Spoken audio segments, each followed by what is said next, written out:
Detox நேயர்களுக்கு வணக்கம். திமுக கூட்டணியில் எனக்கு மரியாதை இல்லை, தன்மானத்தை இழந்தேன், சுயமரியாதையெல்லாம் இழந்துட்டு தான் நான் திமுக கூட கூட்டணியை வச்சேன்.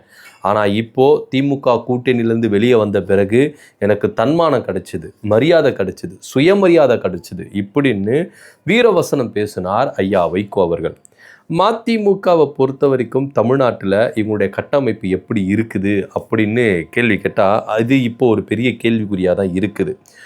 ஏன்னா இப்போ மதிமுக அப்படின்ற ஒரு கட்சி பச்சோந்தி கட்சி அப்படின்னு கூட பொதுவெளியில் பேசப்படுது. ஏன்னா ஐயா வைகோ அவர்கள் பேசின பேச்சுகள் அது நிறம் மாறினது அப்படின்ற மாதிரி தான் இருக்குது. திமுக கூட்டணியில் இருக்கிற வரைக்கும் இங்கே நீங்கள் என்ன பண்ணீங்க, கொள்கை கூட்டணி, கொள்கை கூட்டணி, கொள்கை கூட்டணி, மதசார்பற்ற கூட்டணி இப்படின்னு சொல்லிக்கிட்டு வந்தீங்க. ஆனால் இன்னைக்கு திமுக ஆட்சியை விட்டு இறங்கிடுச்சு, இன்னைக்கு திமுக ஆட்சியில் இல்லை, விஜய் தான் ஆட்சியில் இருக்கிறாரு அப்படின்ற பட்சத்தில் இன்னைக்கு எங்கே போச்சு கொள்கை, எங்கே போச்சு மதசார்பற்ற விஷயம், இந்த உணர்வுகள்லாம் எங்கே போச்சு அப்படின்ற ஒரு கேள்வி இருக்குல்ல.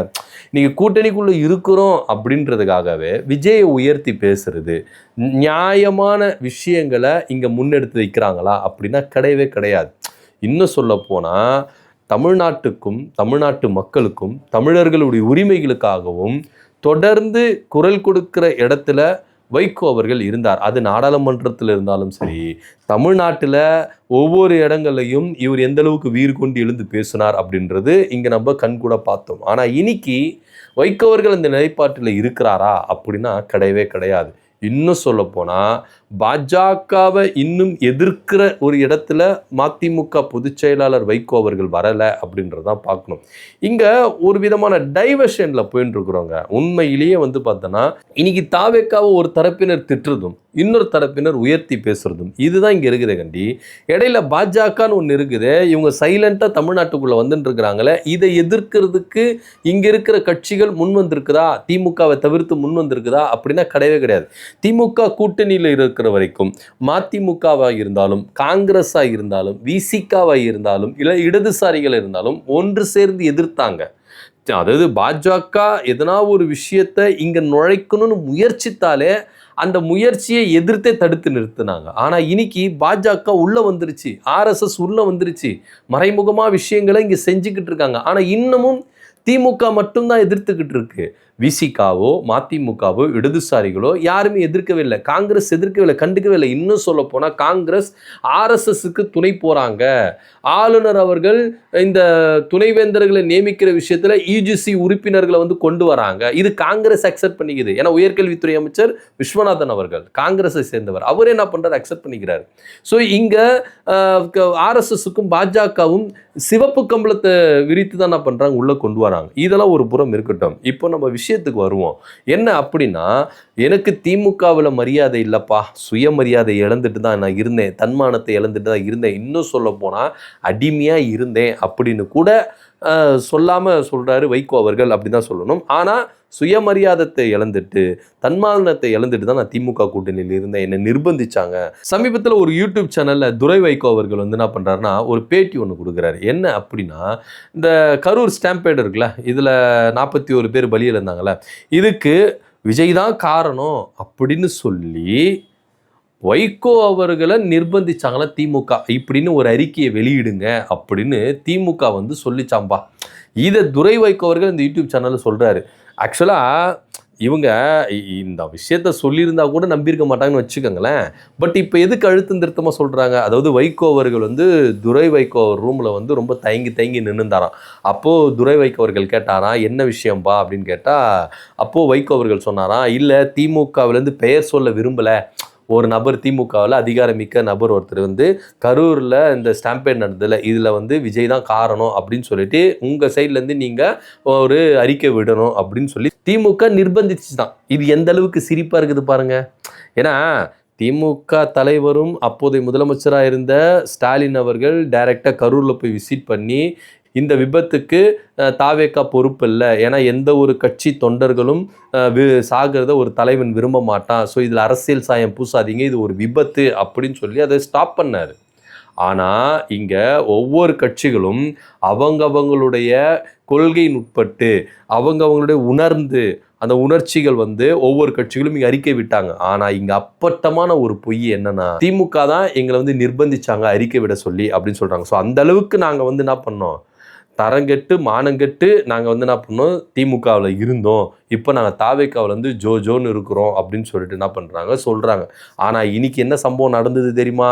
மதிமுகவுக்கும் திரு வைகோ அவர்களுக்கும் என்ன நடந்தது தெரியுமா? தாவேக்காவின் கொள்கை பரப்பு பொதுச் செயலாளர்னு ஒருத்தர் இருக்கிறாரு, நாஞ்சில் சம்பத். அதாவது ஐயா வைகோ அவர்களிடமிருந்து பாடம் கற்று போனவர் அப்படின்னு கூட சொல்லலாம். ஏன்னா ஐயா வைகோ அவர்கள் போலவே அந்த துண்டு கிண்டெல்லாம் வச்சு பேசுறது, அந்த தோரணை, அது எல்லாமே அப்படியே நீங்கள் அப்படியே ஜெராக்ஸாக வைகோ அவர்களை பார்க்கலாம். இன்னும் சொல்ல போனால் வைகோனுடைய தம்பிப்பா அப்படின்னு கூட பலரும் என்ன பண்ணாங்க அந்த காலகட்டத்தில் பேசப்பட்டது. ஆனால் அதுக்கப்புறம் அவர் வேற இவர் வேற அப்படின்ற மாதிரிலாம் சொல்லிட்டு இருந்தாங்கன்னு வச்சுக்கோங்களேன். ஸோ இப்போது எந்த பயிற்சி பற்றிலேருந்து வெளியே வந்தாரோ, அதே போல் யாரை தலைவர் அப்படின்னு சொல்லிட்டு பிரம்மாண்டமாக பார்த்தாரோ, இன்னைக்கு அந்த தலைவரை இழிவுபடுத்துகிற விதமா, கேவலப்படுத்துற விதமா, அசிங்கப்படுத்துற விதமா ஒரு வார்த்தையை விட்டுருக்காரு. என்னன்னா 1994 ஐயா வைகோ அவர்கள் அரசியல் மாற்றம் வேணும்னு சொல்லிட்டு பல மக்கள் ஒவ்வொரு காலகட்டத்திலையும் நினைச்சிட்டு இருப்பாங்க. ஸோ வைகோ அவர்கள் 1994 ஒரு அரசியல் மாற்றத்தை கொண்டு வரணும், ஆட்சி மாற்றத்தை கொண்டு வரணும்னு சொல்லிட்டு அப்போ அவர் ஆரம்பிச்சாரு. அவரால் இன்னமும் ஜெயிக்க முடியல. இன்னைக்கு என் தலைவர் திரு ஜோசப் விஜய் அவர்கள் அந்த மாற்றத்தை கொடுத்துட்டாரு. விஜயின் காலடியில் வைகோ அவர்கள் இருக்கிறார் அப்படின்னு ஒரு பூதாகாரத்தை வெளிச்சு விட்டார். ஸோ இப்போ தெரியுதா, திமுகவில் இருக்கும் போது நீங்கள் மரியாதையாக இருந்தீங்களா, இல்லை தாவேக்காவில் போயிட்டு அசிங்கப்பட்டு கேவலப்பட்டு வெக்கப்பட்டு துயரப்பட்டு துக்கப்பட்டு இருக்கிறீங்களா அப்படின்றத நீங்களே பார்த்துக்கோங்க அப்படின்னு தான் சோஷியல் மீடியாவில் மற்ற கட்சிகள் தலைவர்கள் என்ன பண்ணுறாங்க, கருத்துக்களை வெளியிட்டு வராங்க. ஏன்னா இப்போது திமுகவில் நீங்களுக்கு மரியாதை இல்லைன்னு சொல்லிட்டு நீங்கள் வெளியேறினீங்க. ஆனால் இன்றைக்கி தாவேக்காவில் உங்களுக்கு நான் மரியாதை வச்சா கோபுரத்தில் தூக்கி வச்சிருக்காங்க இல்லையே. நாஞ்சில் சம்பத்தை கேவலப்படுத்துறாரு, அசிங்கப்படுத்துறாரு. நீங்கள் வந்து விஜயனுடைய காலடியில் இருக்கிறீங்கன்னு சொல்லிட்டு சொல்கிறாரு. இது எந்த அளவுக்கு நியாயம்? ஸோ அப்போ இங்கே உங்களுக்கு இதுதான் மரியாதையாக தெரியுதா? ஸோ திமுகவில் மரியாதை இல்லை அப்படின்னு சொல்லிட்டு நீங்கள் வெளியே வந்தீங்க. ஆனால் இங்கே உங்களுக்கு எந்த அளவுக்கு மரியாதை கொடுக்குறீங்க பார்த்தீங்கன்னா, திமுகவில் நீங்கள் ஒரு சகோதரரா, ஒரு வந்து வழிகாட்டியா, அதே போல் மூத்த தலைவரா, உங்களுக்கு எந்த அளவுக்கு உங்களுக்கு உயர்ந்த இடம் கொடுக்கணுமோ அந்த அளவுக்கு உயர்ந்த இடம் கொடுத்தாங்க திமுகவில், அந்த அளவுக்கு மரியாதை கொடுத்தாங்க. ஆனால் இன்னைக்கு அதை உதறிட்டு சும்மாட்டிக்கும் ஒரு பொய்யை சொல்லிட்டு எனக்கு வந்து அங்கே மரியாதை இல்லைன்னு சொல்லிட்டு நீங்கள் உதறிட்டு தாவேக்கா பக்கம் வந்தீங்களே. இன்னைக்கு தாவேக்காவில் இருக்கிற நாஞ்சில் சம்பத்து அவர் வந்து என்ன சொல்கிறாரு, நீங்கள் விஜய் காலடியில் இருக்கிறார் வைகோ அவர்கள் சொல்கிறார். வைகோ அவருடைய எக்ஸ்பீரியன்ஸ் என்ன, அவருடைய வயசு என்ன, விஜயனுடைய எக்ஸ்பீரியன்ஸ் என்ன, அவருடைய வயசு என்ன, யார் ஒப்பிடுறா பார்த்தீங்களா? இதுதான் தாவேக்காவில் போனால் இந்த மாதிரி அவமரியாதையை சந்திக்கணும். தாவேக்காவில் போனால் மரியாதை கிடைக்காது. தாவேக்காவில் போனால் இந்த எக்ஸ்பீரியன்ஸு, இந்த நான் வந்து அரசியலில் இத்தனை வருஷம் நான் பழந்தின்னு கொட்டை போட்டவன் அதெல்லாம் பார்க்க மாட்டாங்க. எது இருந்தாலும் விஜய்க்கு கீழே தான்.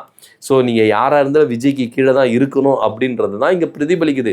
நீங்கள் நாடாளுமன்றத்தில் எத்தனை வருஷம்னா நீங்கள் கர்ஜிக்குங்க, அரசியலில் எத்தனை வருஷம்னா நீங்கள் இருந்துக்குங்க, மக்களுக்கான போராட்டங்களை எப்படி வேணால் போராடிக்குங்க, மக்களுடைய உரிமைகளுக்காக எந்த அளவுக்குனா போராடிக்குங்க. ஆனால் நீங்கள் தாவேக்காக்குள்ளே வந்துட்டாலோ இல்லை தாவேக்கா கூட கூட்டணியில் வந்துட்டாலோ எங்கள் விஜய்க்கு கீழே தாங்க நீங்கள் அப்படின்னு இங்கே பிரதிபலிக்கிற விஷயமா தான் நாஞ்சில் சம்பத்துடைய பேச்சு இருக்குது. கொஞ்சம் கூட நான் கூசாம நாஞ்சில் சம்பத் அவர்கள் இந்த பேச்சை பேசியிருக்கிறாரு. ஆனால் திமுகவில் இருக்கிறவங்களுக்கு கோபம் வருது.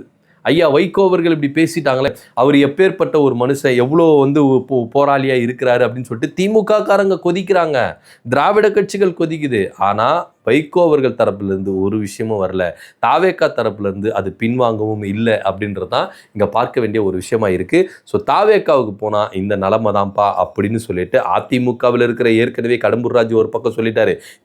இப்போ மதிமுகவுக்கும் இந்த நிலமை வந்துருச்சு அப்படின்னு சொல்லியிருக்கிறாரு. விஜயின் காலடியில் வைகோ இருக்கிறாரா இல்லையா? நீங்கள் என்ன நினைக்கிறீங்க? கீழே கமெண்ட் பண்ணுங்கள். நன்றி, வணக்கம்.